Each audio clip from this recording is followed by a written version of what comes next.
Hey guys, it's Gary back with you again at Maximum Motors. It's Friday, and in this episode we're going to discuss some of the interesting cars I've had over the years. Stay tuned. Like every good story, mine has a beginning. The year was 1976 and the Summer Olympics were in Montreal. The CN Tower in Toronto had just opened. Carter was elected the 39th President of the United States. A little boxing movie called Rocky made its debut, and yours truly was about to leave England. We flew away in a jet plane and ended up in a place called Canada, eh?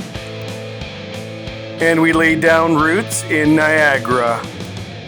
And when we got here, my dad needed a car. My dad came home with a Camaro like this one, but it soon went back to the dealer with a radiator leak. My dad came back with a 1971 Cutlass 4-door. Over the years, my parents had different cars, but probably the nicest was a 1975 Monte Carlo like this one. In 1987, I got my license, and for the first year, I was driving my mom's Monte Carlo like the one pictured here. My parents soon got tired of me driving my mom's car, so I had to buy my own. And this is where my car story starts. This was my 1975 Camaro that I bought at 17 years old for $2,000. It had a 350 under the hood, posi rear end and headers, and guess what happened? That's right, I got a speeding ticket the first day I had it on the road. The next car was this 1980 Monte Carlo. That's me in the picture. After the Monte Carlo came a 1983 Mercury LN7. After the LN7, I upgraded to a Ford EXP Sport Coupe, 1.9 liter high output Recaro seats. When was the last time you saw one of these on the road? Unfortunately, mine met its demise when it was totaled by a tow truck of all things. After my beloved EXP was totaled, I ended up with a 1983 Capri RS 5 liter pictured here. I'm in the green. I drove my Capri RS right across the country to the Rocky Mountains while I was there during college. After I returned from out west, I bought a Mark I GTI like the one pictured here. I like the GTI so much that last year I made an RC replica of it. Here it is. Next was a 1985 Nissan Sentra. That one didn't last very long. But then things got really interesting. This is my 1988 GTA Trans Am, 5-speed manual T-tops, leather interior, and digital dash. It had flame red metallic paint, and to this day I wish I still had this car. Next came my ultra rare 1992 GTA Trans Am, pictured here. At one point I owned both. I also managed at age 25 to afford a little winter beater. Here's my 1988 Honda Civic. This is an early picture of my 1992 GTA. Later I managed to upgrade my winter beater. This is my 1996 Z24 and then my 1995 Z24. This one was a stick shift. The 1992 GTA was around for the better part of 20 years. It was the first car I modified. It was lowered, it had WS6 wheels, exhaust work, and a ram air hood, and it was the one that found its way into High Performance Pontiac magazine. And this is the July 2003 issue. As a younger car guy, I can tell you this was a pinnacle moment to be featured in a prominent magazine. It was honestly a huge honor. But there's more to the story, and here it is. So let me tell you about the story of getting into High Performance Pontiac magazine. So back in around 2002, there were a bunch of us in the area that were into Firebirds and Camaros.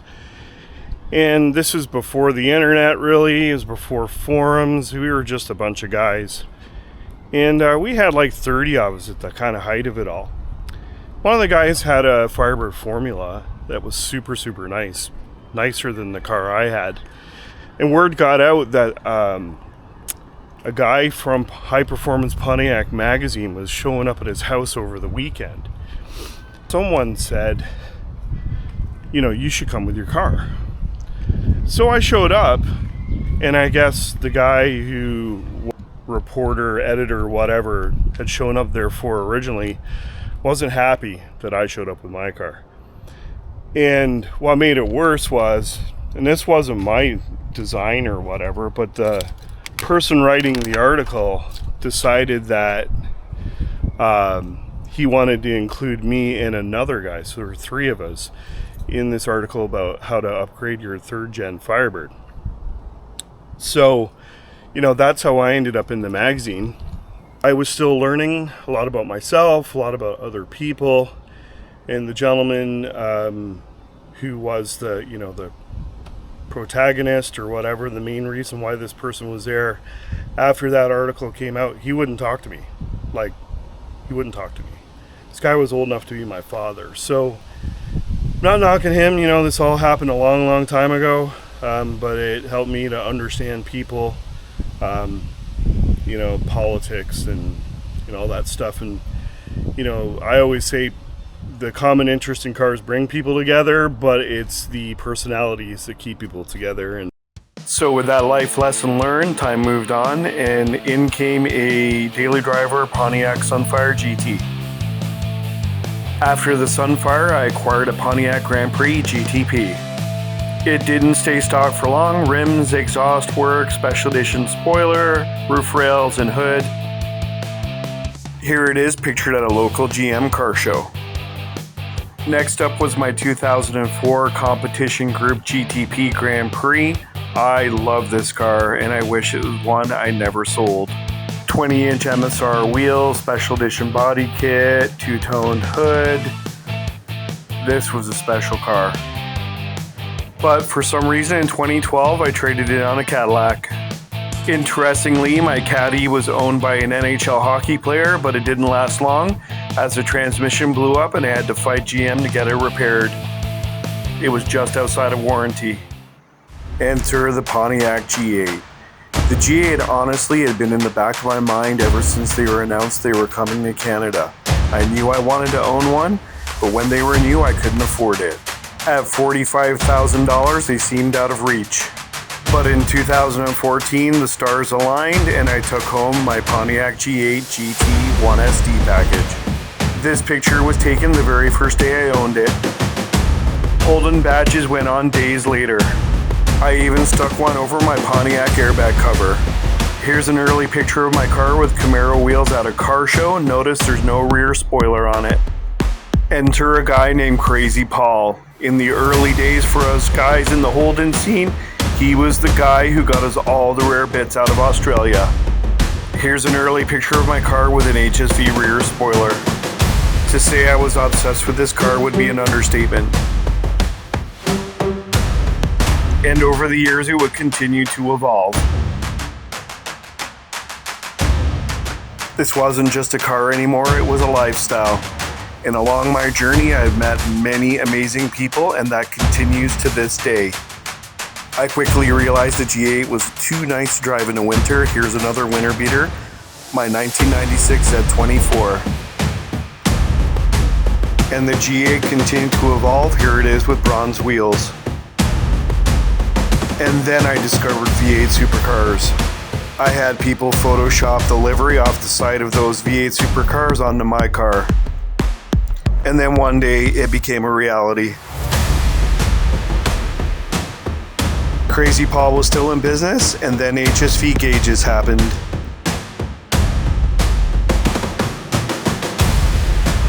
Here's the car at a club day at Canadian Tire Motorsports, formerly known as Mosport, the Formula One racetrack.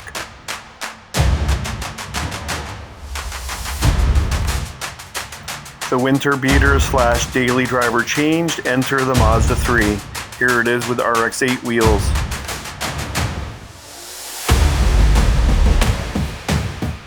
And the love affair with the G8 / Holden continued.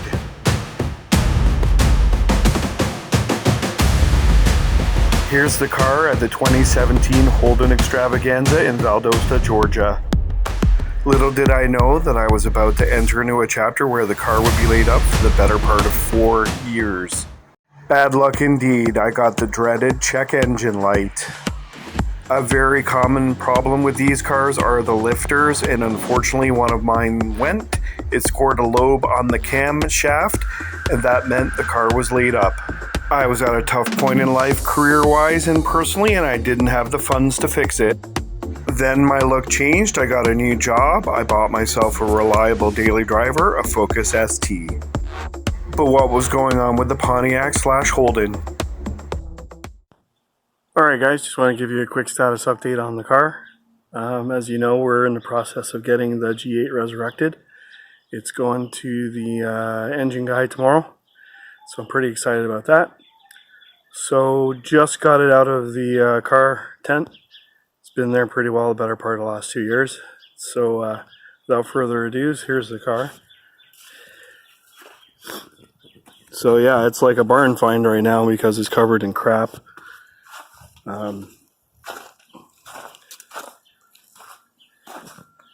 Cats have been all over it. I tried a car cover, it didn't help.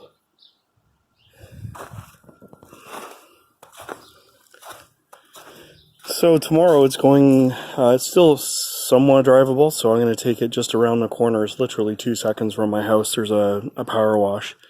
So after today I got to work, but tomorrow I'm off, so this honestly broke my heart, but I was too stubborn to let it go.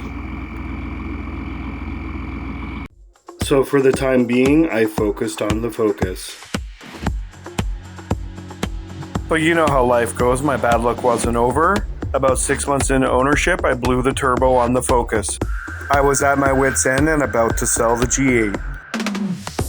Enter my Australian friend Bryce. Bryce is a man of action. He jumps out of airplanes, he rides motorbikes, and he has an HSV converted Chevrolet SS in the United States. Bryce is as Aussie as they come. Bryce caught wind of what was going on with me and started a GoFundMe page, and with the support of the community raised enough funds for me to fix the turbo on my Focus. This got my daily driver back up and running so I could go to work and start to save for the Holden. Eventually, the Ford Focus was replaced with this GMC Terrain.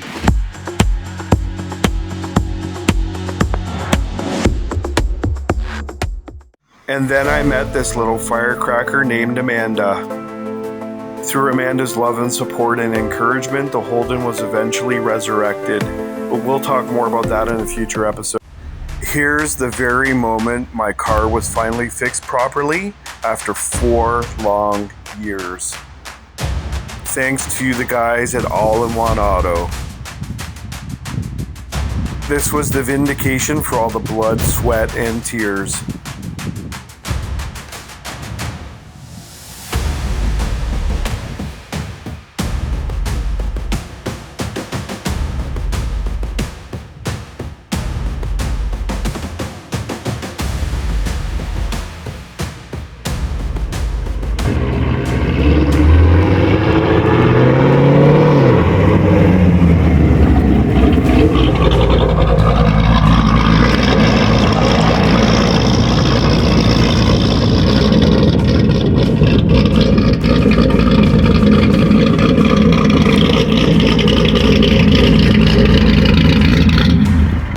It's now August 2022. Enter my new daily, the Silverado. It has a mild lift kit, grid wheels, running boards, and a Borla muffler. I love my truck. We're nearing the end of my automotive journey. If you've stuck it out this long, you are truly amazing. But the story isn't over, and thanks to this lady, we have many more chapters to come. Including the story of when I got something in my eye and she had to go under the car to fix it. And really, for now, the final part of this story is when Amanda got her own car earlier this year. Here's a couple of pictures of her taking delivery of her very first car. Hey guys, that's going to do it for another episode of Maximum Motors. Don't forget to like, share, subscribe, follow, leave a comment, and hit that notification bell for when I upload new content. Hope you all have a great day and live life to the max.